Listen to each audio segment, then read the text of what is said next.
Thank you for listening to Inspired and Admired.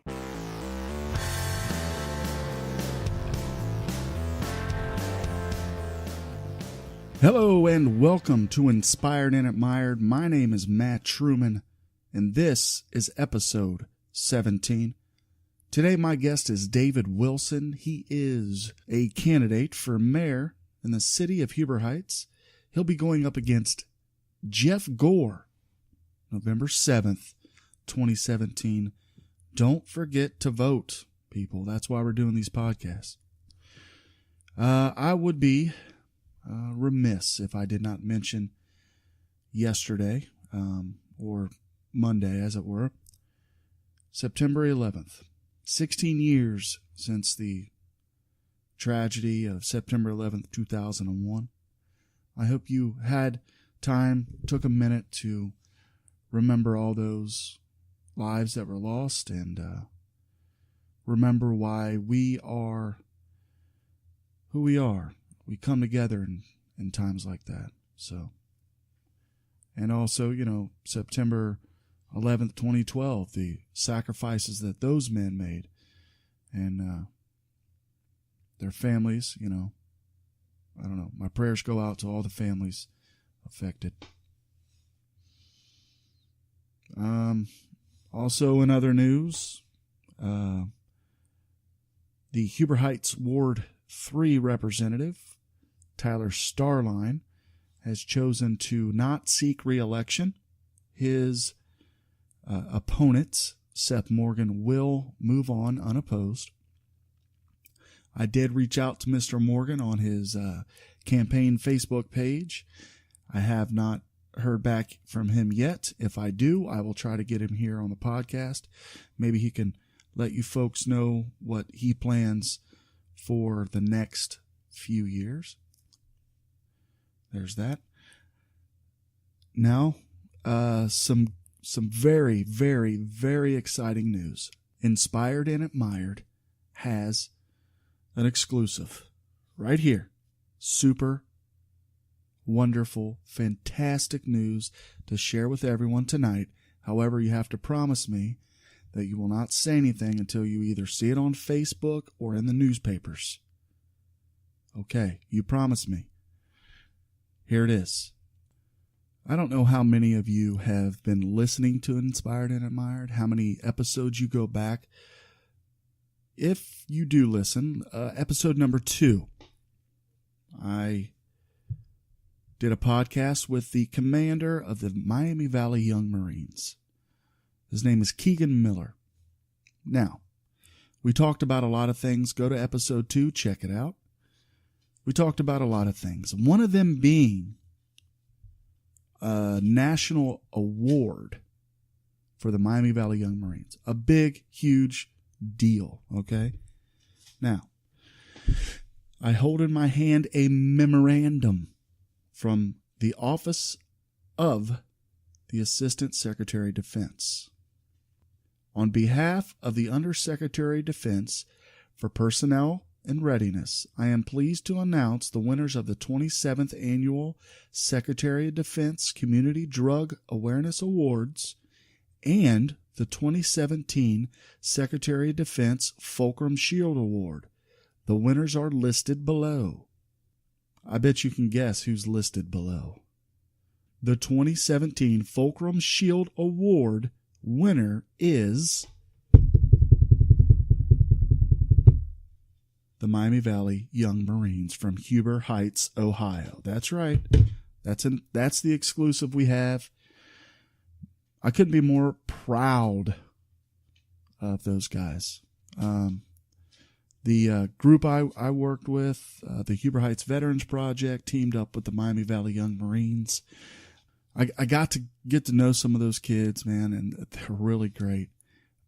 Keegan Miller puts a ton of work into that program. They do a ton of things for not only Huber Heights, but the surrounding area, the Miami Valley. Okay, I talked to Keegan yesterday.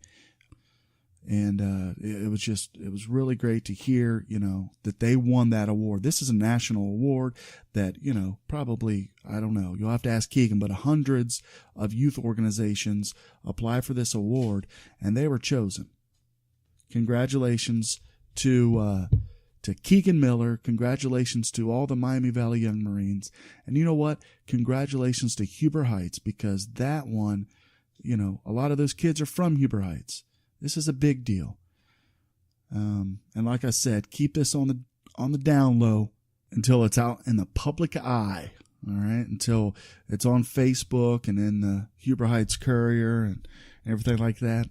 So yeah, that was the exclusive for all the listeners of Inspired and Admired. Go check out episode number 2.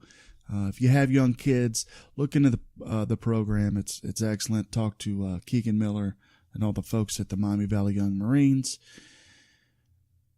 Now that that's over with, we're about 6.5 minutes into the beginning of the episode. Here is Mr. David Wilson and myself. Enjoy the podcast. I am here with David Wilson. He is the candidate for mayor in the city of Huber Heights. Mr. Wilson, thank you for joining the podcast. And thank you for having me on. Thank you. All right. Well, we're doing this series of podcasts. I'm glad you joined us here. Give us a little bit of background information about yourself. Tell us a little bit about where you came from, family, that sort of thing. Well, first of all, I want to start off by saying my wife and I extend our hearts and prayers out to everybody affected by the Hurricane Harvey and now the Hurricane Irma situation. I mean, it's a tremendous tragedy. And I love the fact that Huber Heights has contributed or been a participant in reaching out to these people with their aid and assistance. So, and I want to give credit to everybody in Huber Heights that's been doing that. So, but to get back to myself, I grew up in Montgomery County, or southern Montgomery County. For the last 27 years, I've lived in Huber Heights. I've been a homeowner for the last 24 years. I just recently, back in August, celebrated my 24th wedding anniversary with my wife, Edith. And we just got one daughter, and she does live in Huber Heights. And but as far as my background goes, for the last over 5+ years, I've been serving the citizens of Huber Heights as a commissioner on the Huber Heights Planning Commission. Prior to that, I was elected by the citizens of Ward 6 to serve as their city council representative from 2010 to 2011. And the year prior to that, 2009, I served 1 year on the City Board of Zoning Appeals. So as you can see, I've got a certain amount of experience that is relevant to, being able to step into the job and get things going. I mean, it's not totally unfamiliar to me at all. I'm very familiar with the way our city government works. Yeah. I do have additional experience for 5 years as a president of my homeowners association and 5 years as a treasurer of my homeowners association here at Evergreen Woods. As far as my line of work and my background, I have a 33-year-long career in production scheduling and inventory control. I love my line of work because I get to work with people all day and solve problems, every day. And I think my work experience is relevant too because for what I just said, my whole every day I go to work, it's to, work with people and find out a problem and resolve a problem and find a solution for it so we can make things run smoothly. So I really do think my work experience is relevant to this position that I'm going for. So, yeah, you sound like you have a tremendous amount of experience. How was your time on council? How was that like?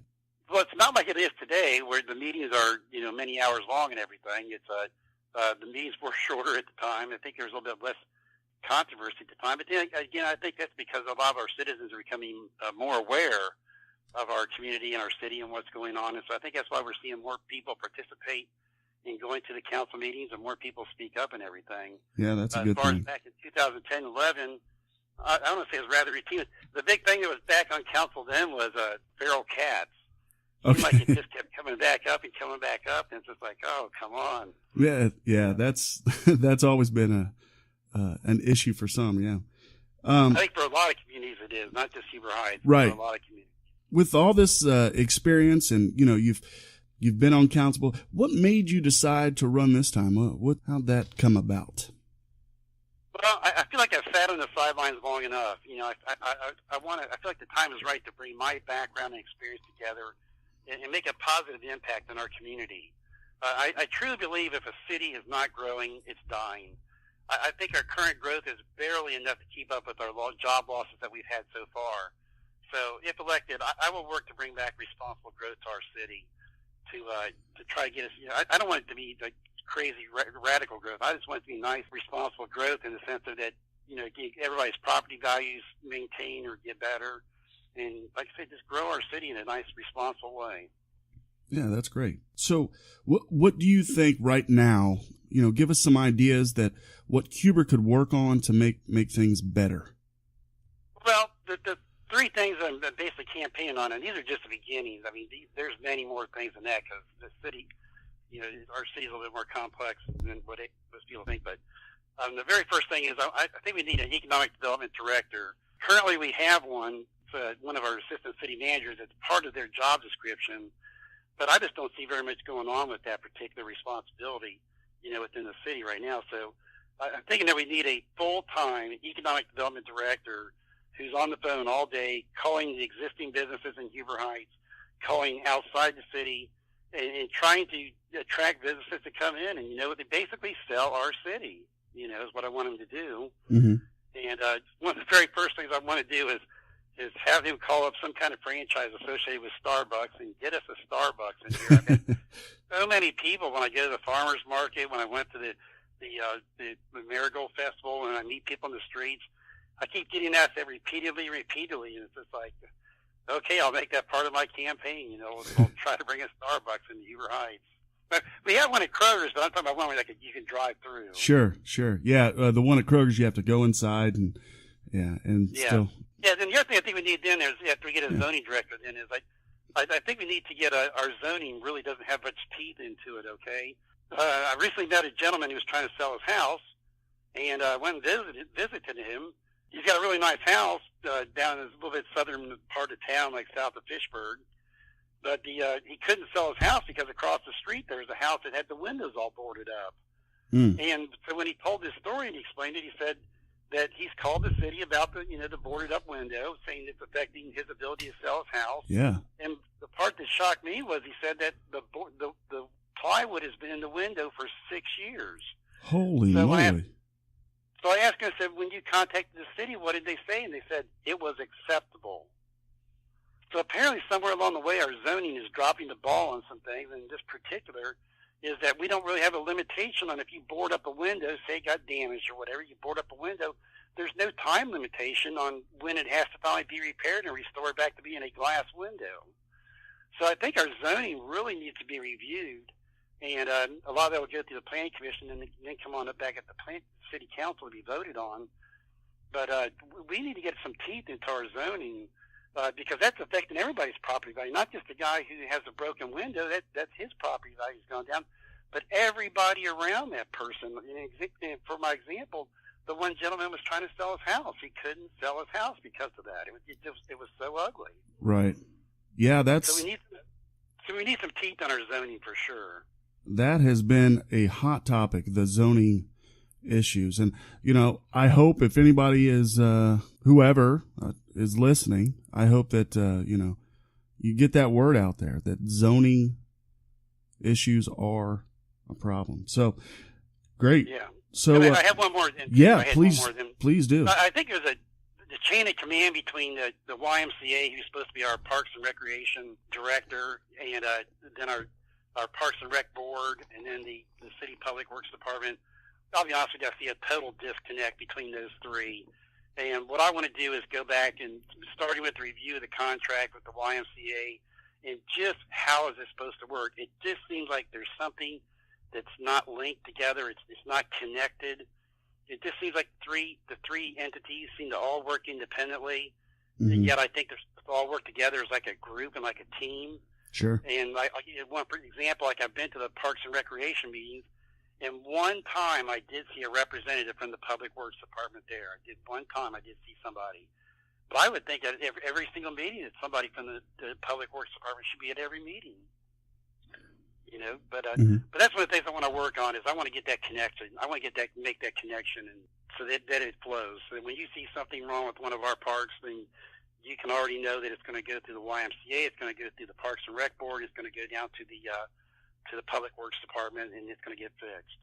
So what do you think? Maybe more staffing, or to help bridge that gap? Maybe. I don't know we need more staffing. It's